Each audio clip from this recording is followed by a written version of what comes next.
On this week's episode of Marketing O'Clock. Tag, you're it. Google launches new Tag Diagnostics and consent management tools.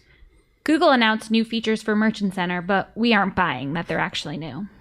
And remarketing is looking greater. You can target a YouTube creator. All on today's show.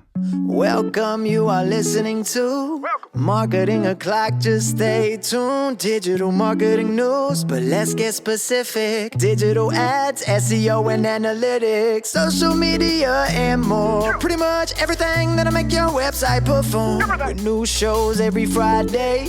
We give you the news with sass and puns and definitely hot takes. Thank you for tuning in. You know what time it is. It's officially Marketing O'Clock. Settle in, sit back, keep it locked. Hey there, I'm Christine Zernhout. AKA Shop. I'm Julia Mateer. And I'm Greg Finn. And it's officially Marketing O'Clock. Here on August 30th, 2024. It's so glad to be back, guys. You did a fantastic job filling in for me. I appreciate it. Welcome back. Thanks. It's great to be back. And it is also great to have such a phenomenal sponsor this week, Optimizer. Optimizer is your go-to digital advertising tool that can cover you across platforms. And that in and of itself is a lifesaver. You can manage shared budgets across Google, Facebook, Microsoft, Amazon, all in one tool. See everything you need to know and exactly what you're spending, regardless of platform. You don't need fancy tools. You don't need Looker Studios that might take things here and take things away. Optimizer has it all. And you can even create alerts across those 4 platforms.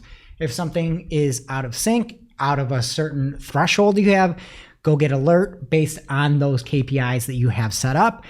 And also, don't just create reports on one platform, create them across all 4 platforms at once. Wow. If you are running on Google, Facebook, Microsoft, Amazon, I don't know how you're doing this without Optimizer, but wait, there's more, because you can have a shareable dashboard where you can make your report and give it to other people so they can see, monitor spend, performance, everything like that across all of those 4 platforms.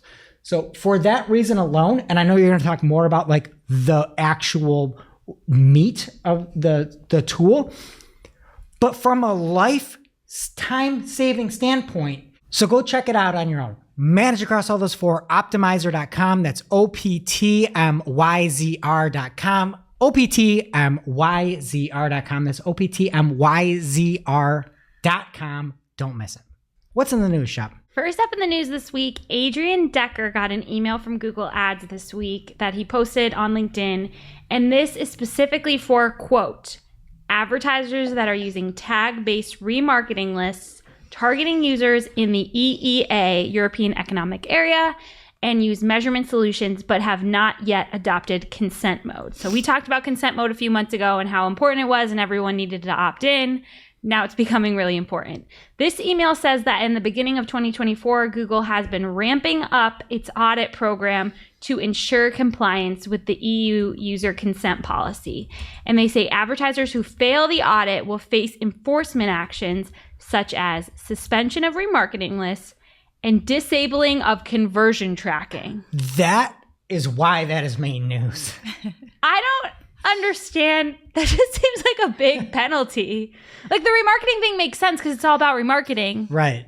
Why do you need to disable my conversion tracking? Because if you're tracking something and somebody in the EU says, do not track me, you're technically not allowed to track people. A better thing, honestly, to do would be to say, your account cannot spend. That's what Google should do. Instead of being like, oh, you're set up on maximize conversions? Cool. Guess what? I'm going to take that conversion and rip it out and still allow it to spend. Yeah. They're doing that with the invoicing thing, like trying to make us not use credit cards. It's just not going to spend. So we'll see about that. I know. Like it's never happening. No, it's just something you need to really be on. And even if you're not in the EU, you should go ahead and get everything set up with all the legislation and laws being passed in the US. You need to be on top of this stuff. And if only like Google had a tool that could help you do that. Adrian did mention in the post that he had resources for this too, so you could hit him up if you need help also. But Greg, do you have any news? Yes, fresh off of the newswire here today, Google has some new ways to help with Tag Diagnostics and consent management setup. What do you know? They just announced it right before we're recording here. It's going to help across Google Ads, Analytics, and Tag Manager. So the first thing they have is diagnostics, where you'll be able to find potential measurement setup issues and how to fix them, such as if you need conversion linker tags to connect data, what Google tag is missing on your site or pages, and if the Google tag event and configuration commands are out of order. And it's available to all accounts now globally. And the second part is simplifying your CMP or your consent management setup or deployment platform, whatever you want to call it. And they have certain partners, but basically you're going to see to be able to streamline your consent banner and consent mode deployment. They have a streamlined solution, and they also have a list of all their CMP partners.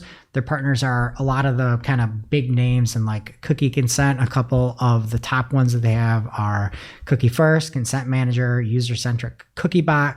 But basically, if you have problems, they now have a better solution to help you with it. And it's really important, like you talked about, because you don't want to say, I skipped this step. Now all of a sudden, my max conversion campaign doesn't have a conversion. Yeah. That would be the worst thing And ever. you have to set it up again. Like, I don't know how that would work at all. So everyone needs to figure this out. Yes. And then with some of those CMPs that they have, the consent mode set up in the Google Tag UI and Google Ads, GA4 and Tag Manager will integrate directly with many of the partners to make the process even easier. So I would say if you have not set up cookie consent and need help, A, call us. We can get it done for you. And B, look at one of these CMPs that they have, because there might be that built-in integration so your campaign doesn't get your conversions you want right out of there. Adrian Decker shared on LinkedIn that Georgy Zyakov noticed when creating a remarketing audience for YouTube viewers, you now have the option to select a video that's made by a YouTube creator. So you can now build an audience segment based on who watched a creator video that was made specifically for your brand. Just kind of a cool little feature. So it's got to be for your brand. So I Yeah. can't be like, hey, Julia's on Marketing Clock. Everybody loves Julia. I want to target her. Right. Unless you're Optimizer. If we did a collab or something like that. Oh, that would be nice. Yeah. Yeah. No, but it can't be just for like any creator, is what I'm asking. Yeah. Brand specific. All right. And sort of a long one here. I just want to alert everybody that there is another suit, I would say, against Google by the Department of Justice. They are suing Google for monopolizing digital advertising technologies. This is different than what we've been talking about with some of those search keywords or search terms, search ads, I believe is what they had said, something like that. Jason _Kint over on X is the go-to source for this. And I wanted to just run through a couple things that I thought were like wild that we had talked about with the previous trial. So one thing he had said is that with some of these unsealed emails, you can see how strong Google's market power is. Top executives were citing 20% margins on auctions tied to the unique access of Google Ads demand and the suggestion of moving the fees around to protect that margin. So basically, they can move pricing fees, and by the actual price, they have all these different ways to hit 20% essentially. In the email, it says, we have historically been subsidizing the platform. All ad server discounts like the ones reflected in these deals with the OA rev share at 20%. We're going to hold pricing because it provides access to AdWords demand. This was in 2018. And I said, I think we can move our fees from OA to the core platform. So just rearranging the chairs on the Titanic. Oh, that is so sad. That's what they're doing. Is that a saying? Yeah. Oh, God. Yeah, you're rearranging the deck chairs on the Titanic. It's really sad. Yeah. I mean, it's important though. Yeah. Okay. And then from Jason, he says, but the share shift business can be extremely sensitive and not something that should be shared externally and should be treated with care internally. And talks about this not something, this is according to a Google executive, it's not something we should be sharing externally, and we should be treated with care internally when talking about just making margin, allegedly according to Jason. And also, they could lose 14% of revenue by giving up the last look side of things from the ad serving platform. But they can make up for it to just up those auction floors, according to Jason. And there's a good, just go check his X out. He's got everything in there. So Shep, we're going to role play an internal chat with Google. And one thing that was wild in this is Google, according to Jason Kent, had many examples of fake privilege on communications where you tie in a lawyer and say, industry or counsel required, essentially. And then if you say that, it cannot be used in legal cases. And if you turn history off in chats, that cannot be used because it's not saved. So I thought this was a really, really funny example of role play right now. Okay. Do you want to be Sissy Hasso or do you want to be Chris Harris? I would like to be Sissy. Okay. So we're going to read a chat communication between two Google employees. Okay. All right. You would shift demand to your highest and best pubs, right? I'm not sure I understand the question. First, this seems unlikely given the situation, so maybe my intuition is off. Sorry, flip that. Demand was lower than supply. Impressions might be going up. Yep, makes sense. So I'll start by saying that doing nothing would be the most likely to be revenue maximizing. Do you believe that? Now, I think you're asking, should you do something besides that, ... Yeah, more on platform versus off. Or margin tunings, for example, help out on platform publishers versus off-platform publishers. So give me a sec. I may wander. One thing to think about is pub viability. So if certain pubs have higher fixed costs, example, newspapers, they need a certain amount of revenue to not die, which would lead to unemployment and then them not coming back for a long time. This all feels pretty tough though. I could see this being done in a way that leads to lawsuits. OMFG. History is on. Jesus. Sigh.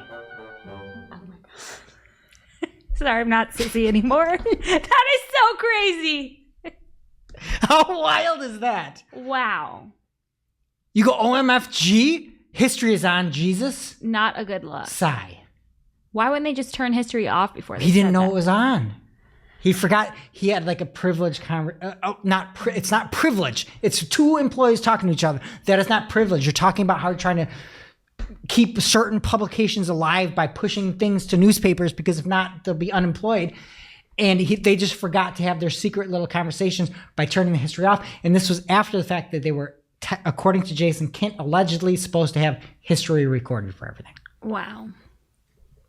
So there you go. I just thought that was fun. Very incriminating. And now for this week's Cool Tool. As a reminder, our Cool Tool segment is not an official endorsement or paid mention. We're simply sharing something we found in our travels that may be of use to our listeners. And is really, really cool. This week's cool tool is a negative keyword script from Mike Rhodes on LinkedIn. Using this script, you can easily isolate underperforming keywords, stay ahead of trends and potential negative keywords in your industry, and make more informed bidding decisions. You can also uncover patterns in user searches and a ton more. Yeah, and this actually, I just looked at it, is sold out. So it was at a certain price. This is a paid tool. And I would just like to say, there are certain things in life that you need to pay for if you want quality to be good. We try to get a lot of free tools, but guess what? Making a show costs money. To do it right, we have 3 cameras, we have a computer, we have people everywhere, we have graphics. Sometimes you pay for things, and Mike Rhodes scripts are worth every penny. Even though you couldn't get it at the launch price of $99, the whatever it costs, he said maybe $150 to $250 when it goes public. Just check it out. Go follow him on LinkedIn. And paying for things isn't a bad thing. I just need to put that out there. Okay. I agree. And sign up for our Patreon over at... Who would sign up for that? Now it's time for this week's Take of the Week. This is a #fire digital marketing take with extra spice served up for you. We simply deliver the take for your consumption. We give no opinions. We don't influence. You make the call. This week's Take of the Week comes from Darcy Burke at Darcy Burke over on Twitter X. And Darcy says, "This makes me want to rip my hair out. What little is left. Without conversion data for PMAX assets, I would have paused this low-performing asset in favor of the best-performing asset. I don't want to think about the number of times I've paused high-converting assets because the screenshot he grabbed has a variety of different headlines. And the headline that is deemed best by PMAX, 0 conversions. Nice. A headline deemed low by PMAX, 6 conversions. You wonder how they make that performance label. Seems about right. This is why you can't look at ad strength and any of this stuff. Yes, you might serve more, but who cares? Yeah. Do things that work for your business. And then I just had another thing on all this AI, and it kind of works well. So I'm going to pull this one from Anthony Hickman over on Twitter. He says, Google Ads AI. Get rid of the one headline that actually says the thing you do and replace it with these headlines where we can match them to whatever bullheck search term that the internet can provide. Or a thing that you don't do. AI, it works great. For Google, LOL. And Anthony has a screenshot of the AI assistant giving you help to create your ad. The headline that they're saying to remove is a headline that says, the workers' comp lawyers. Do you know what that is, Shep? A lawyer who defends people who need help with workers' comp. Here's a suggestion that the AI tool gave Anthony's client. Get help now. Here's another one. Millions recovered. No win, no fee. The whole point of that headline that Anthony wrote is to let people know that they do workers' comp and to dissuade people that are looking for like employment lawyers. Well, this says car accident attorney. That's another one says car accident attorney. And serving all this area. The whole point is you're trying to get people to not click on your ad if it's not the right person. And that is the whole point of why Google Ads works, is because you are serving the right ad to the right person with the right message and landing them on the right page at the right time. And that's why we're all employed. Yep. And to say, oh, instead of the workers' comp lawyer, get help now, or even worse, car accident attorney. Incredible. So bad. Now it's time for this week's Pew Pew Lightning Round. At this point in the show, we split up our content into 3 parts: paid, organic, and social.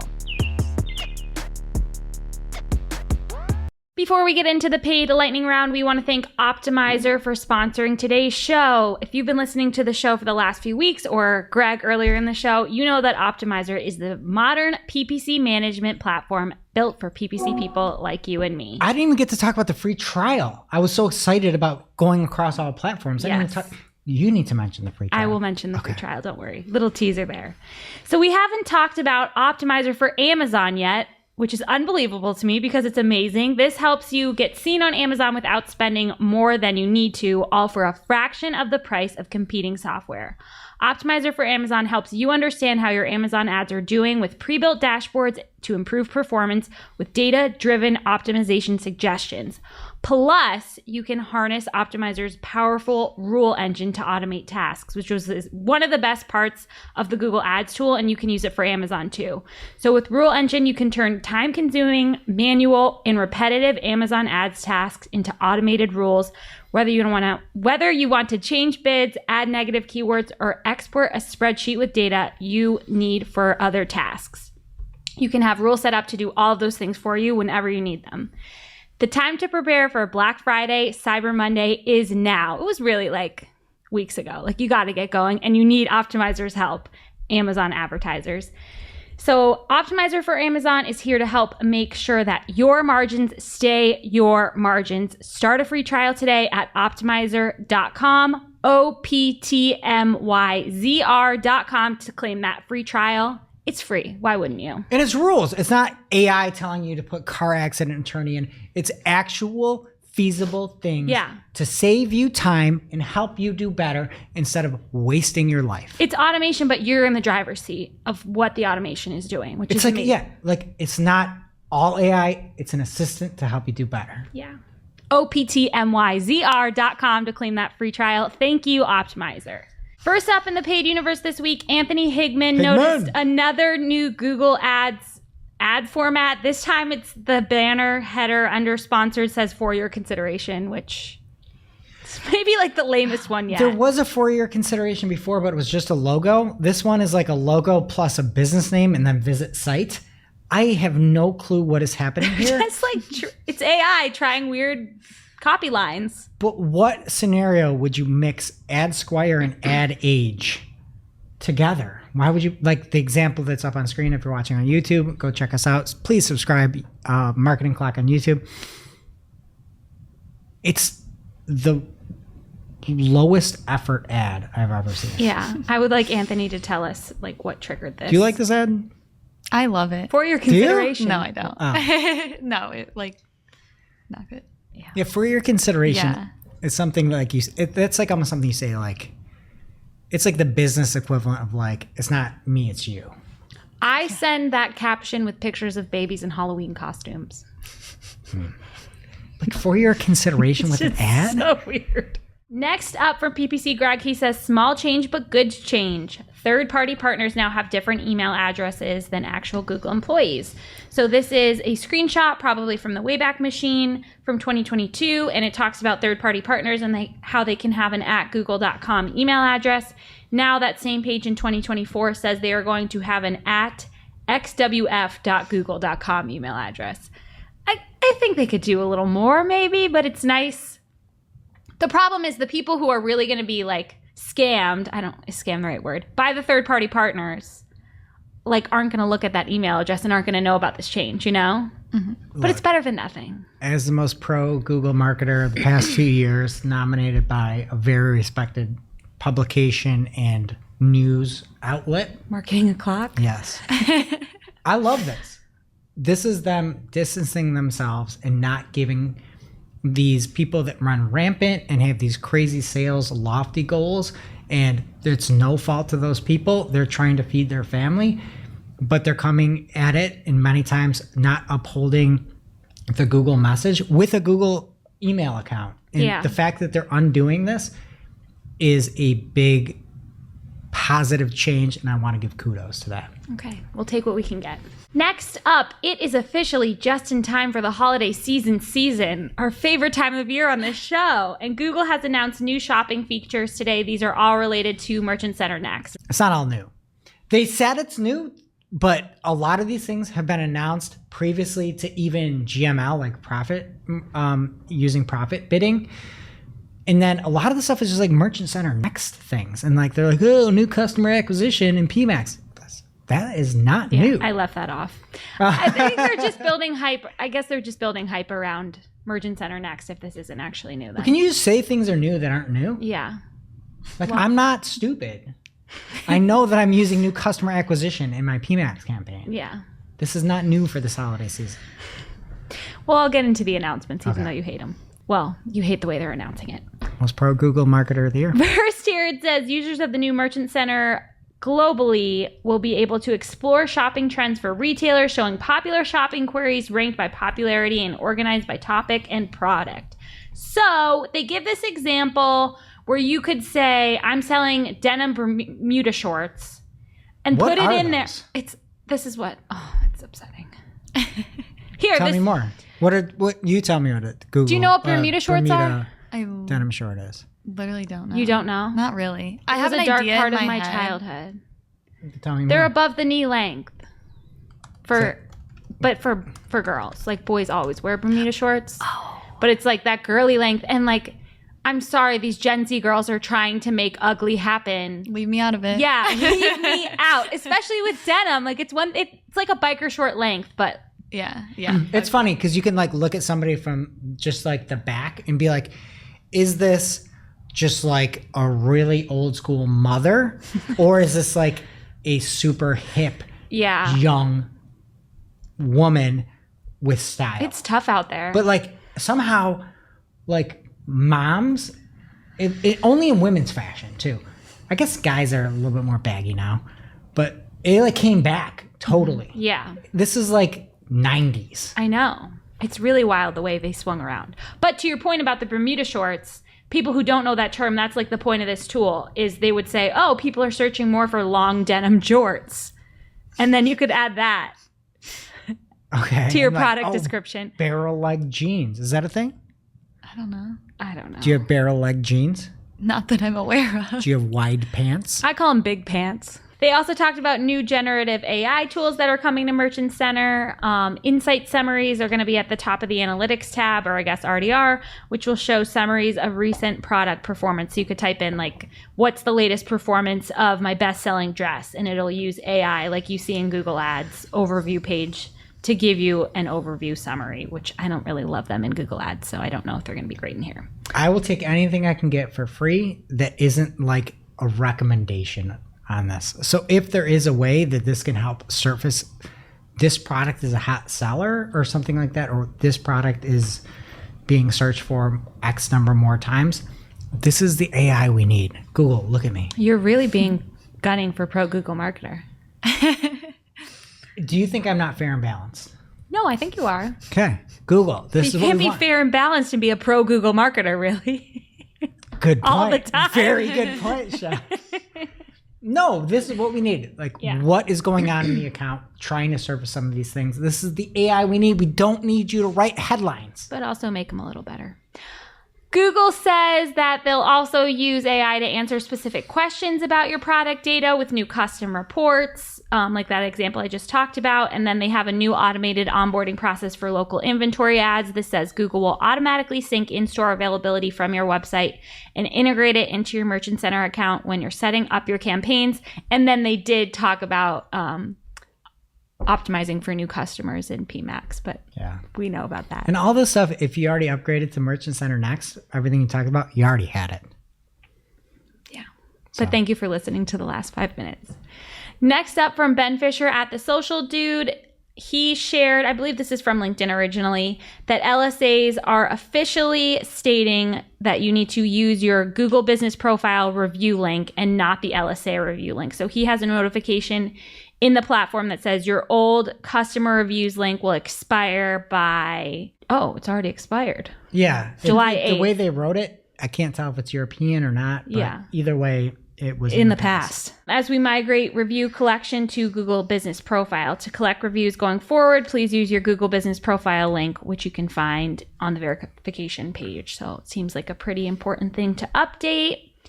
Anthony Higman says that Google is changing ad copy again without warning. This time they're putting your business location in the H1. So in the AdSquire ad, it says AdSquire Philadelphia as a headline.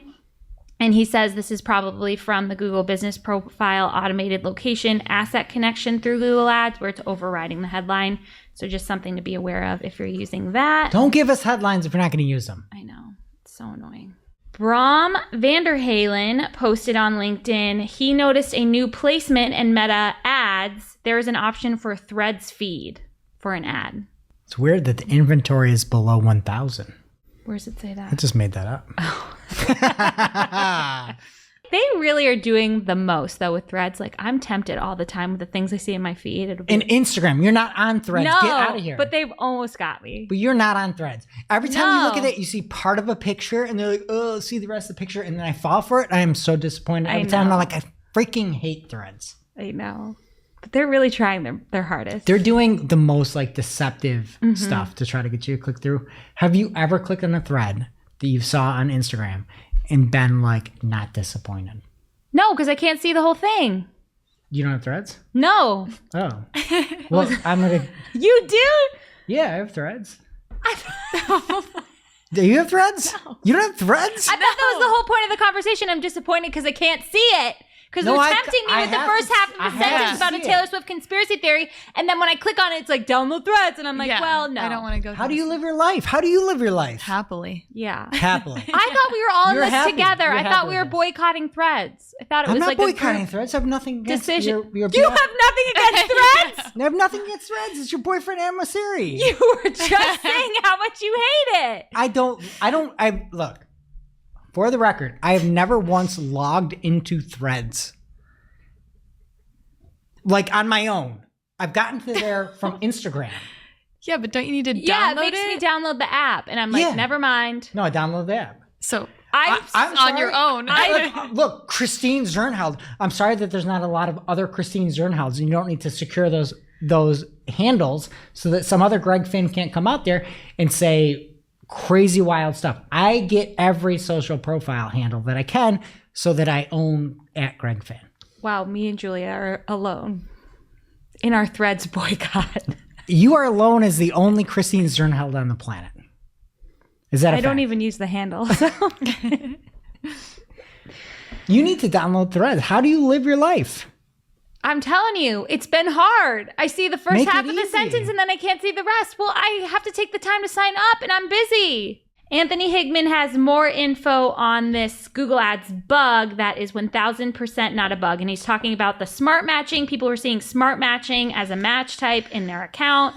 Ginny said it was a bug. It was also a test in 2022. Tinfoil hats are on. He says, you see the keyword ID here? Referring to this, what he thinks is a smart match keyword. Well, it says smart matching on there. To his But credit. Ginny says it's a bug. Okay. I'm just giving the facts. I know you're giving the facts. I'm going to give you the truth. Okay. I'm a pretty genuine person. Would you agree with that statement? Yeah. Okay. The fact that you in your platform have coded and built something that has smart matching in there, it's not an accident. Somebody didn't like mash the keyboard and come up with the proper capitalization of smart matching. So you think there's an announcement coming? How about you just don't stop gaslighting Higman? Yeah. Is there any way that we can do that? You're out personally here never gaslight being like, oh, it's a bug. Smart. Why did you build it then? How did this get in the system? Things really don't weird. just accidentally happen, Shep. Well, I have a story later. Okay.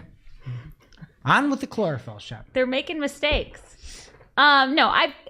Something weird's going on. But Google's official statement is that it's a bug. But Anthony noticed that they also have really short keyword IDs compared to other keyword IDs that are not labeled smart matching. So it seems like that's another clue that smart matching could be a real thing. We need to get Higman on the blower, don't you think? Yeah. Let's do that. But I don't think there's any room for anyone else. Like, he needs to just have his mic. In like 4 hours. I'm going to need workers' comp if I'm going to that episode. I can't. More news from Adrian Decker. He said that there are no more auction insights from Google Ads and Looker Studio. So that's just some weeb womp news. We're going to miss him. I use Auction Insights in Looker Studio so much. I want to see where campaigns are. We have some clients where we push towards online sales, some that push towards offline, where we look at impression share. The fact that they built Looker Studio to be this native connection between Google tools like Google Ads and Looker Studio, they built everything, hooked everything up, gave everybody access to these things that are helpful. It's a helpful metric. Mm-hmm. And then took the time and the human power to undo this. Diabolical. Flabbergasting. Why on earth would you undo a hook to an API of something that you use that is your own tool, that is a helpful thing for everyone? Yeah. I can't think of a reason. It's almost like they don't want people to use their stuff. Yeah. That's only, come back. I lay awake at night. I think about this. I'm like, why is search impression share being taken away from Looker Studio? Give me one reason. I don't know. To make room for recommendations in Looker Studio? I'm sure they're not going to stop recommendations from rolling in. Yeah. So that's just sad. So this is what I was talking about before. Julia Mateer came to my desk this morning. She's like, what is this? And a lot of people online were asking the same question. There is a new option on the Google Ads menu all the way at the bottom that says internal tools with a lock. And the only thing in there is audience builder. And then when you try to click on it, there's nothing there and it's green. And I think it's like part of the Google, like this is something that their team has access to that we don't. And it like slipped in. What's Yeah, your I think it's a theory? bug. I think I talked about it and it's new with Barry, Morty, and Crystal. I hope that they fix audiences somehow. Like the current audience way that you do things, you have audiences, you have audience segments, you have custom segments, you have combined audience. It's a nightmare. So if this is something that is like you could beta and internal and they rolled that out to everybody by accident, I think it's a good step. But yeah, the lock icon makes me think it's like what Google reps have access to that we don't see. Yeah. I also I was looking, I'm like, are we like 6 months away from April Fools? And they were just like throwing this in there, but we're not. Next up, Glenn Gabe shared a Bloomberg story that says that Reddit's ad revenue is to reach 1.1 billion in 2024. He notes that there are 100,000 plus subreddits, and this says that Reddit's winning over advertisers with interest-based targeting via subreddits instead of personal data, which I hadn't really thought about before, but that makes a lot of sense. Don't have to worry about cookies and stuff. And then Glenn is also sharing that Perplexity.ai ads are coming. It's going to use a CPM model and a sponsored related questions ad option as well. So that'll be really fun to play around with. You still using Perplexity? I am obsessed. Okay. But more for my personal life. Like I have it on my phone. I got to get on my phone. I'm still ChatGPT on my phone. Yeah. But I also find it's just, for certain things, so much better than Google search. So much better. It's so much better. Question-based things. What's happening in organic? All right, first up, we had the giveaway for the Brighton SEO and the Hero Conf out in San Diego in November. It's the 19th and 20th of November. We have winners from our first giveaway, and we're going to do another giveaway. For this week, we're going to give away 2 more tickets, one to Brighton SEO and one to Hero Conf. And the only way to get this to enter, you can either email us at info@marketingclock.com, but the big thing is going to be, we're going to tell you how to do it over on LinkedIn. So if you're a subscriber to our LinkedIn newsletter, check it out there and you'll be able to enter, or email us at info@marketingclock.com. But the winners of the previous contest are Joey Bindner and PBC Greg. That guy wins everything. I know. I would do anything in my power to have him not win, but I'm fair and balanced. I would. He wins everything. He puts himself out there, you know. He was one of the first entries we had. Can't help it. Yeah, this is what it is. Yeah. So Joey Bindner, congrats, and PPC Greg, congrats.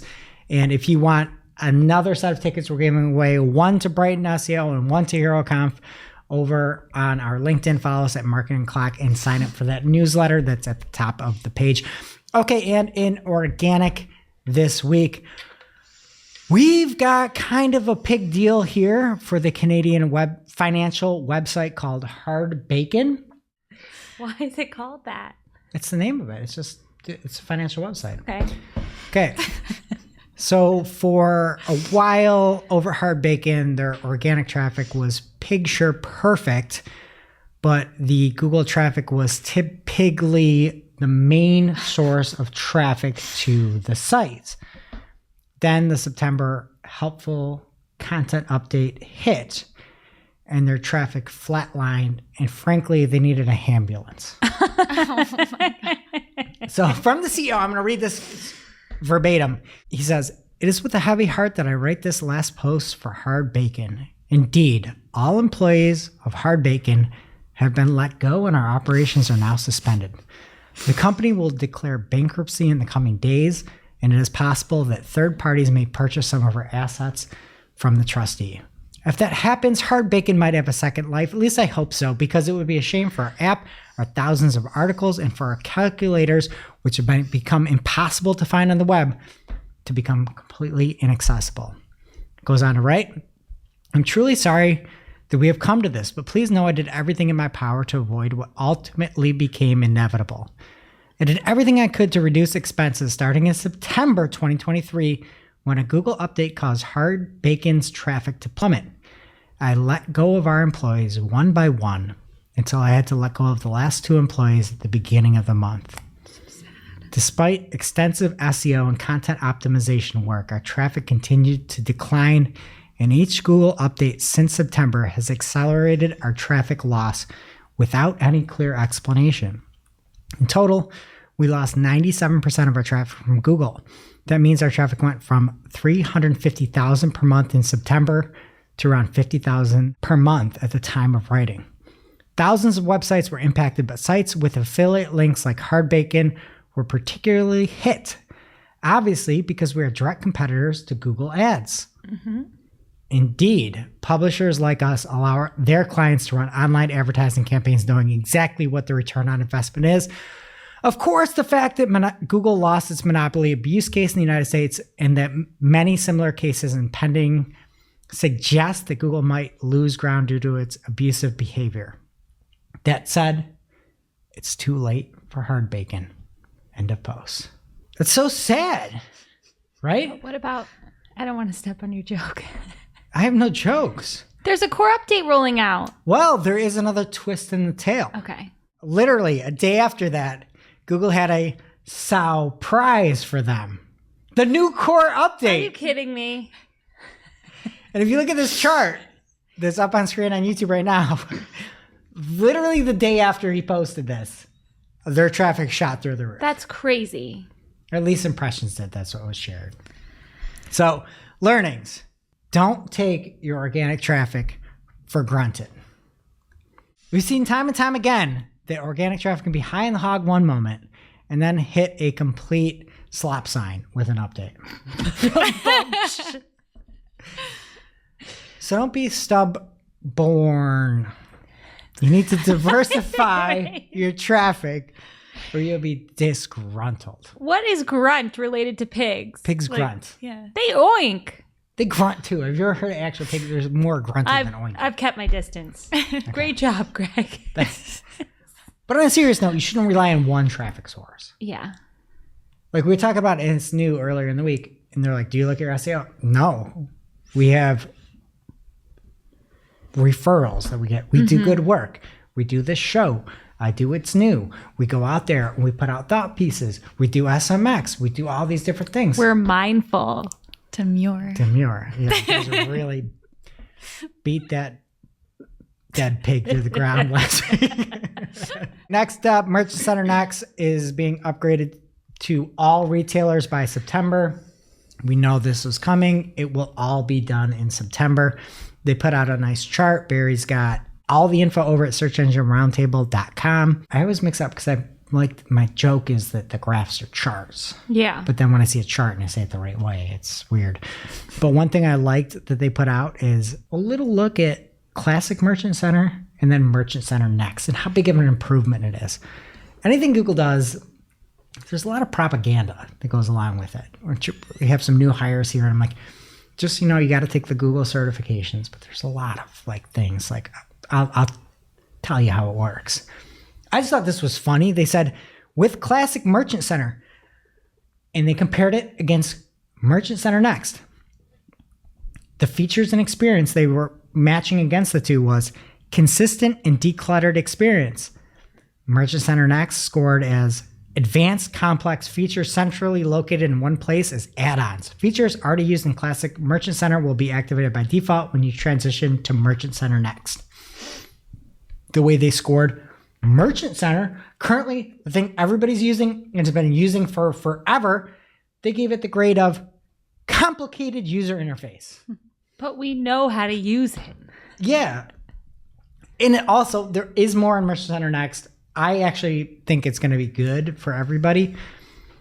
But just to say the thing everybody's using is a complicated user interface is a wild take. Mm-hmm. That should be take of the week. And also, they made that one too, so. Yeah, why would you make it like that? Who are your designers that are making complicated user interfaces that everybody has to do that runs all their shopping campaigns and so much of their revenue that comes through via PMAX, via shopping ads, in demand gen, whatever. Crazy. Okay, from the YouTube liaison, Renee, at YouTube liaison over on Twitter X. Somebody had messaged him or messaged something saying that YouTube will let premium users skip sponsored segments in YouTube videos. He debunked that by saying it was launched back in June and isn't focused on sponsor skipping smiley face.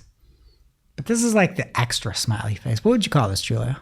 A smiley face? Would you ever give this to somebody? No, it's a little aggressive. Yeah, it's a little aggressive. yeah, it's spooky. Yeah, Yeah, it's an it's kind of aggressive. sarcastic. Exactly. Okay. So he goes on to say, it's helpful to think like a viewer. You have to already be spamming the skip button to jump ahead option of the show. And if you tap it, you'll just land on the next segment, like with chapters, which also gives users the opportunity to move around rather than just abandoning a video. I believe, and we talked about it, understanding what's in a YouTube video, everything that's out there, one of the things that they're trying to do is allow you to skip sponsors of a show by understanding when is a paid promotion. Because if you upload a YouTube video, this one today, we have Optimizer, fantastic sponsor. We have to say this includes paid promotion. Mm-hmm. And my assumption is this will roll out so you can skip past a paid promotion. But you can't skip their ads. You cannot. Well, you can. After 5 seconds or whatever. Something to consider. Yep. I hadn't thought of that before. I want to bring it up. Okay, and from Adrian Decker, there's a new GA4 feature. Bryce Calvo Velasquez discovered that GA4 is introducing a benchmarking feature that lets you compare your business performance with others in the same industry. You need to enable modeling contributions and business insights and account settings, but it might not be available to everybody yet, but it looks really cool. And from Glenn Gabe, over on X at Glenn Gabe, he says, now confirmed. This makes complete sense, but good to hear from Google about rankings in AI overviews being impacted by core updates. These are a part of search, and core updates affect search.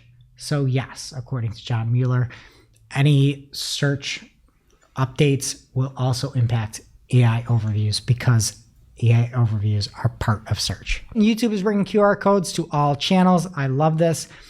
I watch a lot of YouTube. My kids watch a lot of YouTube on TV. If you want to pull up a QR code, pull out your phone, scan it. It's coming to all channels to help you get more, according to Andrew Hutchinson over on social media today. Last but not least, Midjourney, the best AI image generation tool out there, is no longer just a Discord thing. Before, you had to go to Discord, you had to log in, you had to ask these questions. There's now midjourney.com. So if you are a Midjourney user, check it out. It's much easier, much more streamlined. Discord is cool, but you have to use Discord. So this is just midjourney.com, and you can get the same thing. It is a paid service though. All right, that's it in organic. What's happening in social? First up, Meta adds labels to business chats in Messenger. So now when you have a business chat, there's a label on the top and a new business chats in your privacy shortcut link. And the goal was to just clarify that business chats are not as private or protected as personal chats are, and they want to make users aware of how their messages could be used for ad purposes. So specifically from Meta, they said, we're giving people more information about how their business messages may be used to improve their experience. Depending on where people live, this could include improved product experiences such as faster response, personalized ads, and improved AI quality. So, I don't know. I guess it's nice that it's there. Yeah. I mean, if I'm chatting with a business, I'm not going to be mad that I'm getting right. Like, them, so. I'm aware that I'm chatting with a business. Okay, on to... What's the last business you chatted with? Literally never, I don't think. Really? Yeah. I chat with some fence RG. quotes. I chat with everybody. I never do. That's I just feel surprising. like a weirdo, especially when it's like a big business. Like, I'm like, they're not going to answer me. So, like, why would I don't know. I also never chat because it's a separate app and it's like really hard. Yeah, that's just annoying. On to TikTok news. They are now the frontier for political discourse. Great. Great. A survey from Pew Research Center showed that 50% of TikTok users under the age of 30 use the app to get news updates regarding politics. All right, and I'm not allowed to ask your age. Okay. But I will just say, like, in general, how many years of experience have you had on this earth? Roughly 24. Under 30. Correct. Is TikTok going to help you decide and rock the vote this election? No. You haven't been persuaded one way or another No. from TikTok? I mean, it's TikTok. Like, you know, I just see things and I'm like, whatever. I really like the coconut tree videos. It's not making me think about my vote, but you haven't heard those? No. So my biggest thing is, what are these people thinking that text you in the middle of the night? I get these texts from certain candidates that I probably would vote for, but they're texting me at 11:30 being like, you're going to vote for this person, right? I'm like, This is only a you problem. I'm not literally. affiliated with one of your stupid parties. I'm not doing that. Maybe if you were affiliated, they'd stop bothering you. Do you know 'cause that I they'd am? know how you'd vote. Did you ever hear the story? I am actually affiliated with. First of all, this is going to ruin our video. Yes. Bleep out. Yes. We'll just whatever. I tried to sign up to be an independent because I'm. But then you can't vote in the. Good. I don't want to vote for your stupid teams. Okay. I signed up accidentally for the independents. That is unbelievable. I have no idea what that is. I don't even. think That's it's their whole defunct. marketing strategy. It has to be, but I guess it was like a Tom Golisano thing, who's a famous New Yorker, Rochesterian. I don't know what I'm in a party. I don't even know what the party is. That's why you're getting phone calls. Yeah.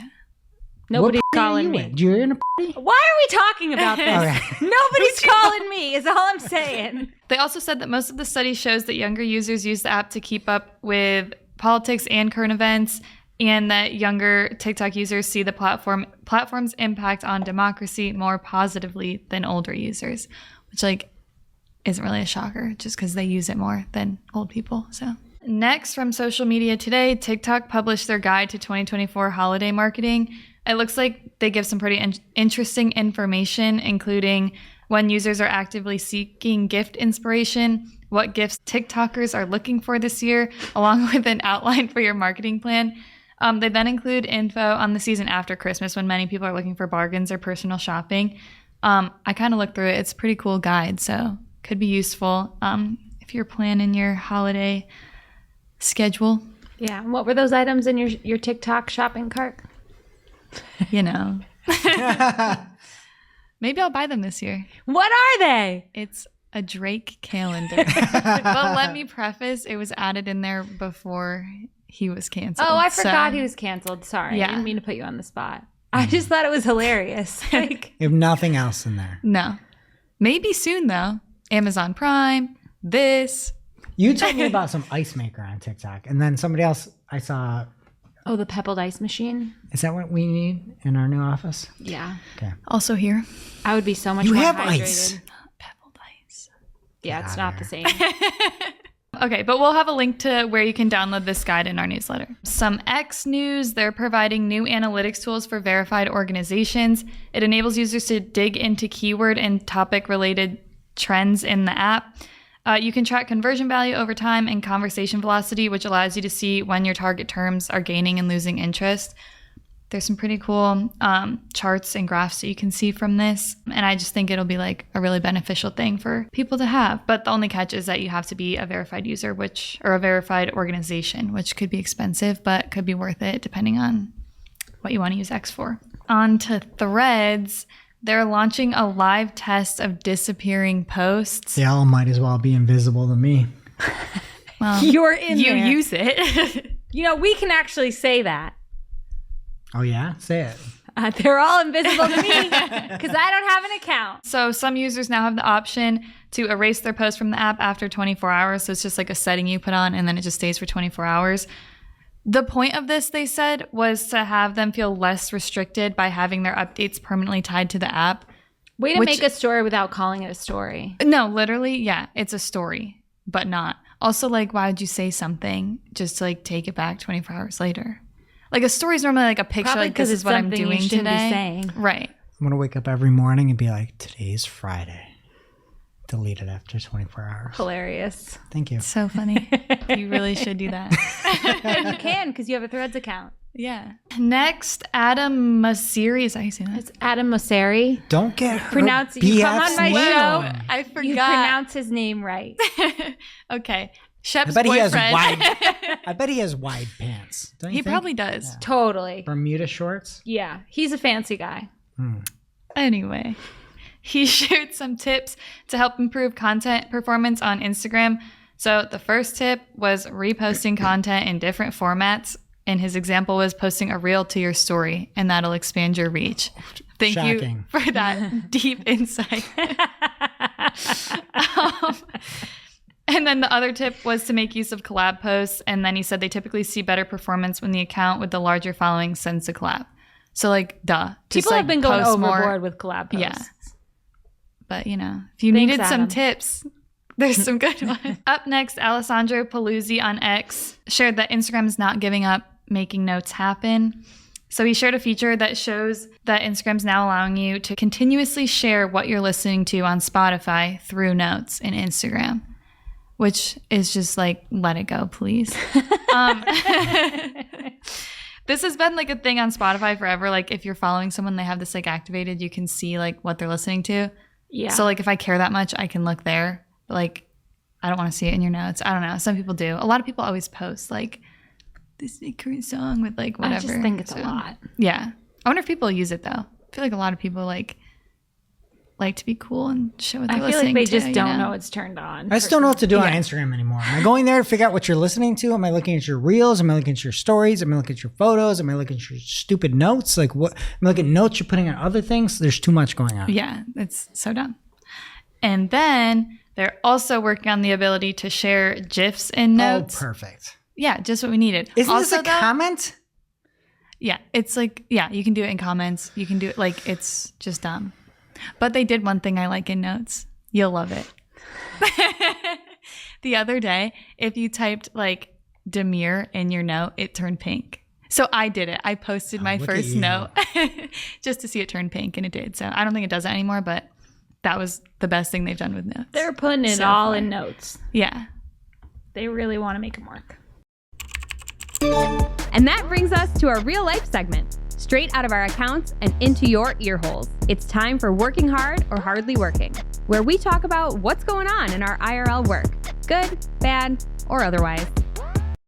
I hate that PMAX you cannot exclude certain devices. Like I have lead gen accounts where PMAX is doing pretty well and mobile is doing so much worse than desktop, and it's so annoying. But to make matters worse, they like don't have a notification in the platform. So yesterday I was messing around in devices and it like looked like you could add in a bit adjustment, and I was thinking I could do negative 100%, but then you type it in and it just doesn't save. But there's no notifications. I thought I had like gamed the system somehow, or they changed the rules, but they're just trying to like hurt me. That's nice of them.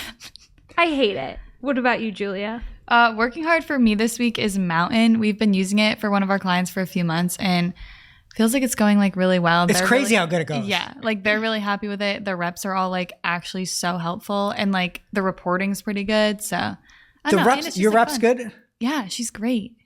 What's your rep's name? Bleep this, tables. Want her email? Yeah. What? Are you me this? Yeah. She's the best. Yeah. How do you have the same rep as me? Because we have like For an our agency agency. thing. Oh, she's the best. Bleep that, tables. What do you use Mountain for? A different financial client. It works really well. Yeah, it's great. Crazy. Such a good platform. Shout out Mountain. All right, and for me, Shep, you said some very nice things about me. Well, actually, you said I was hardly working last week. Well, but you should sometimes. I just want to say, Shep, you are actually very working hard, if that's a sentence. Every week. Very hard working. Very hardworking. There you go.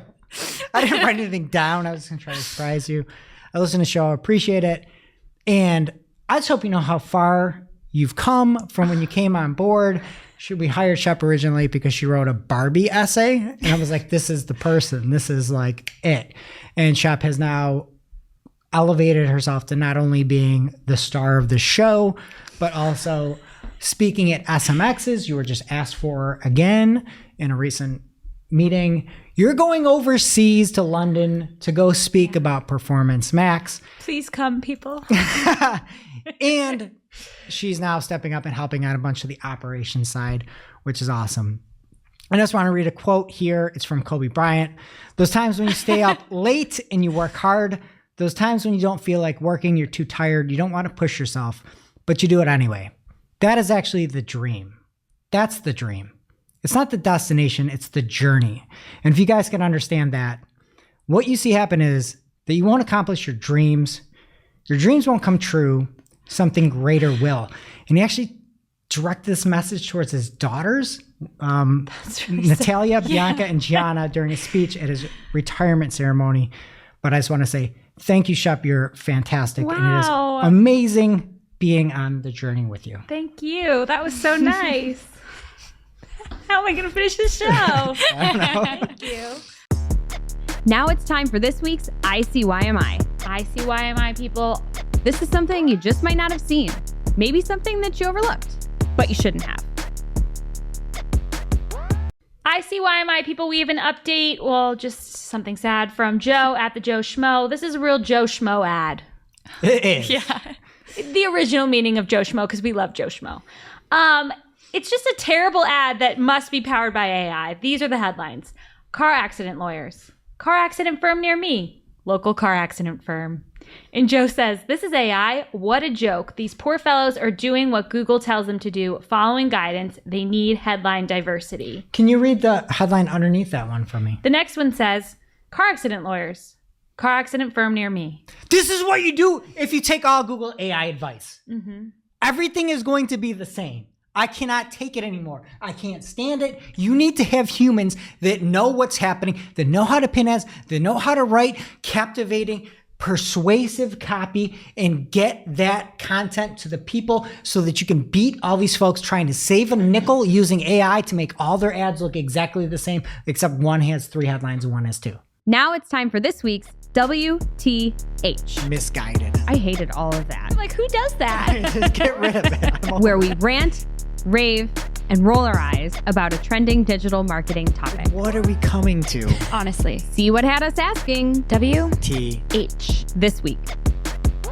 Okay, we're going to do WTH this week, and it comes from Ben Kruger. And everybody's going to think I'm hating on this. I am going to give him nothing but kudos here. But first, We've had him on our show. I now think Ben Kruger is a great marketer. For a while, I didn't know. I actually thought he was a bad marketer. But I'm going to read it, just life comes at you fast. This is kind of like the theme of this one. January 3rd, 2023, he says, talks about in his role at Google. He was still employed at the time.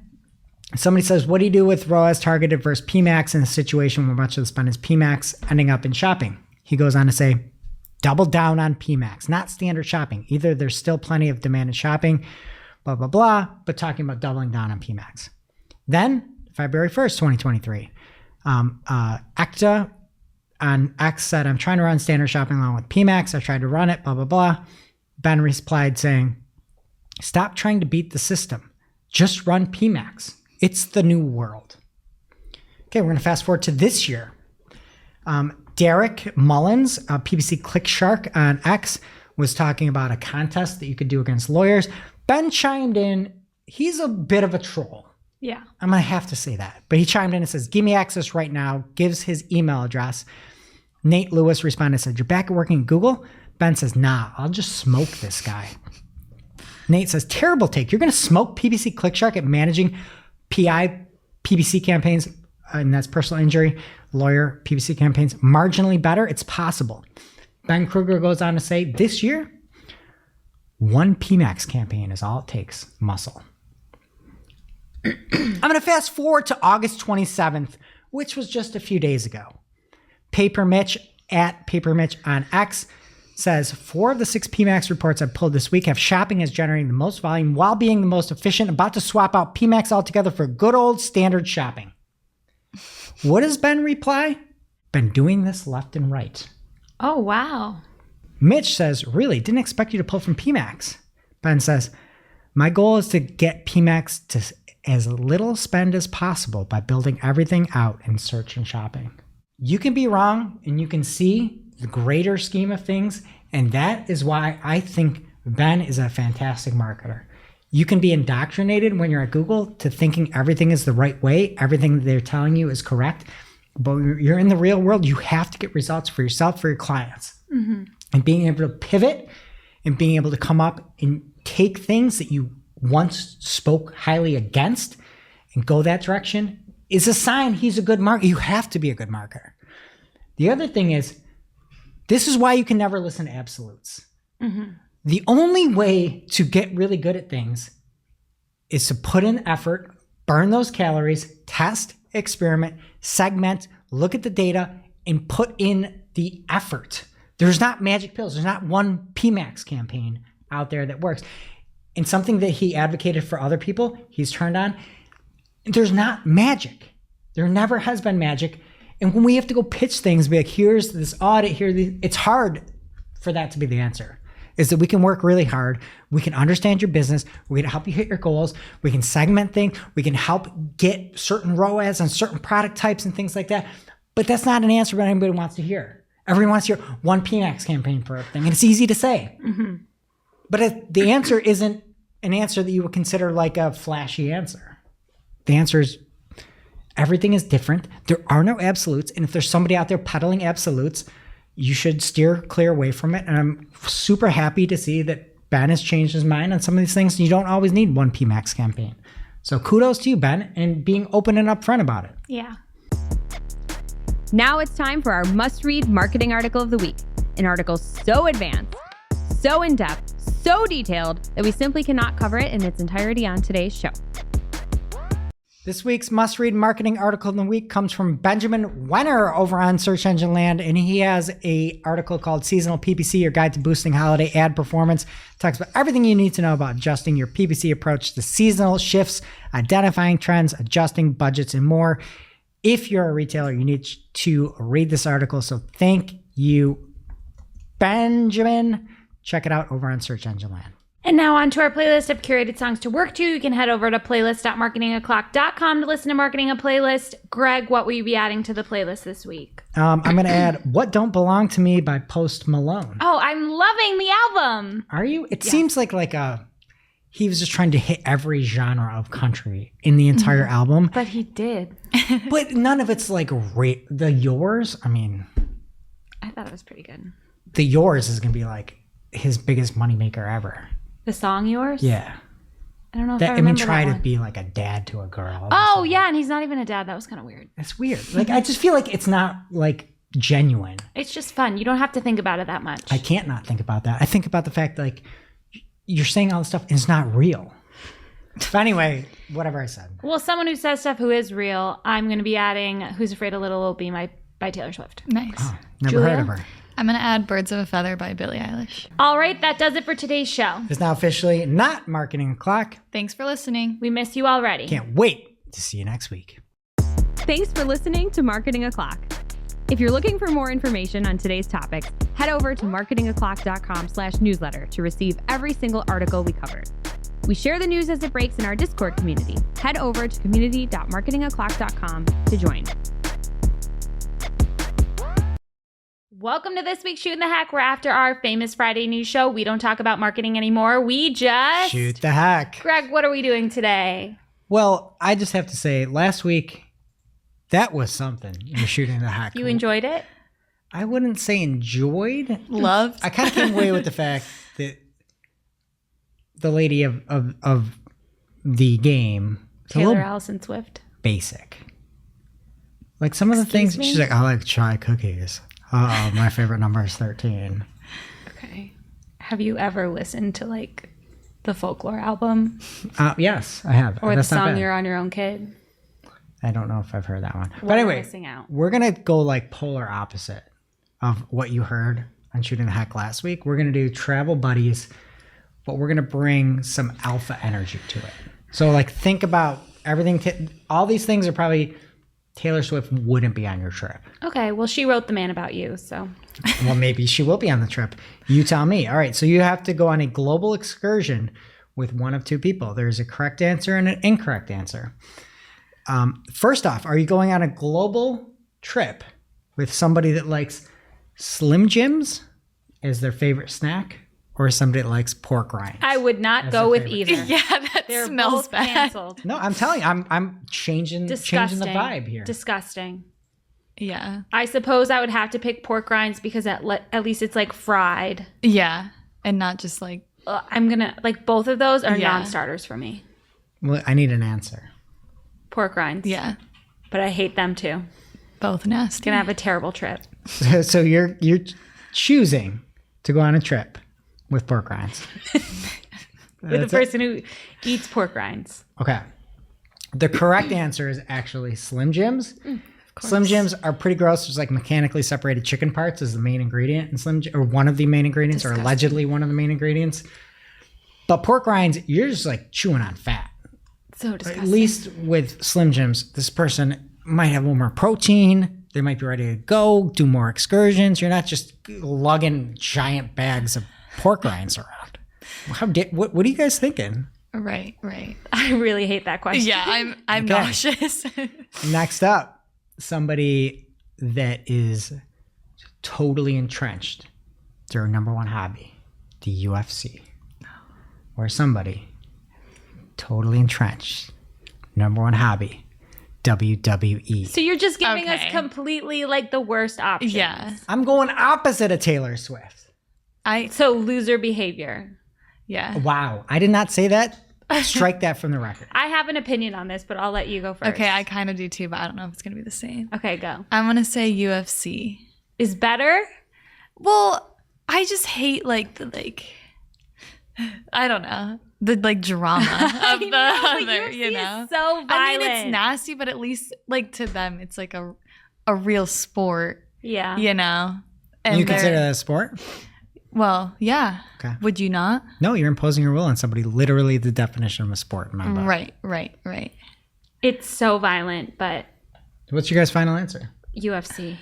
You're going with the person that loves UFC. We have to agree, and I'm not that passionate about either. I mean, let me clarify. Neither.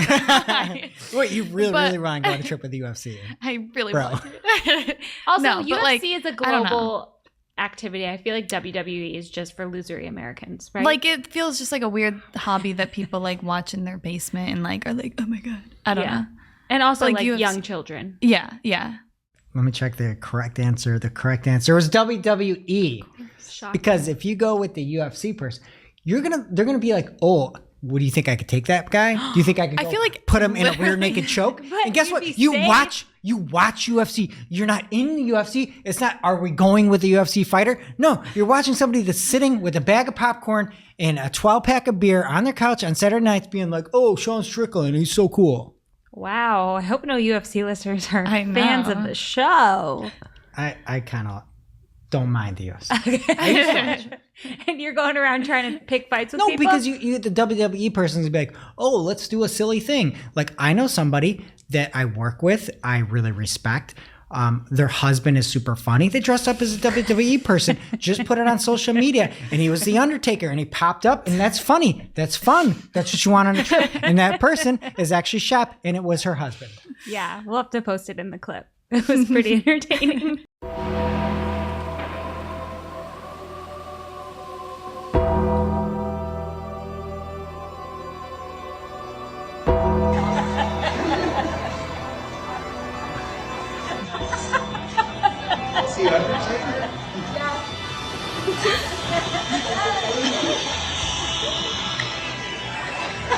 I would go on a trip with Eddie. I You had wouldn't. to. So. You wouldn't. I have It's many fine. times. I mean, debatable. Okay, somebody that collects sports cards or somebody that makes model trains? Oh, sports cars, you can make money off of it. Yeah.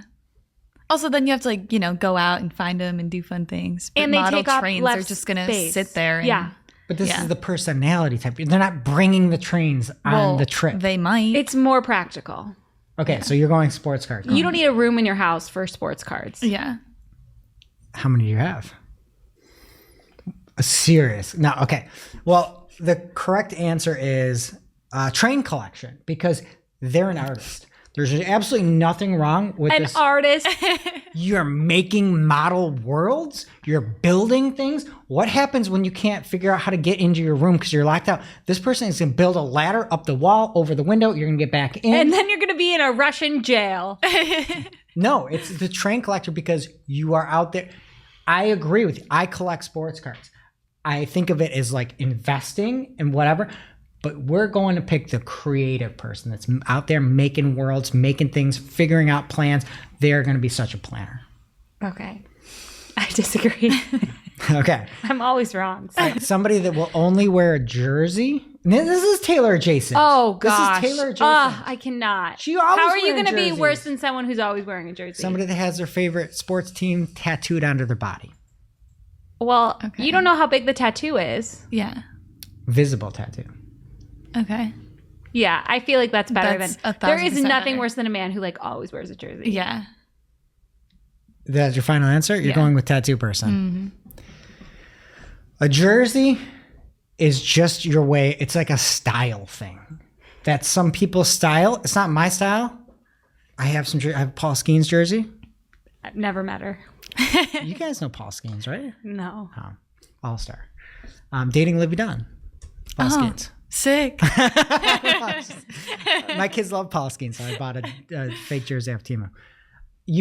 And he's got a sweet stash. I had a stash last week also. I was going to rock it the show. I just couldn't. Did you send any photos? No, my kids made me shave it. Anyway, it's a jersey person. It's just a style choice.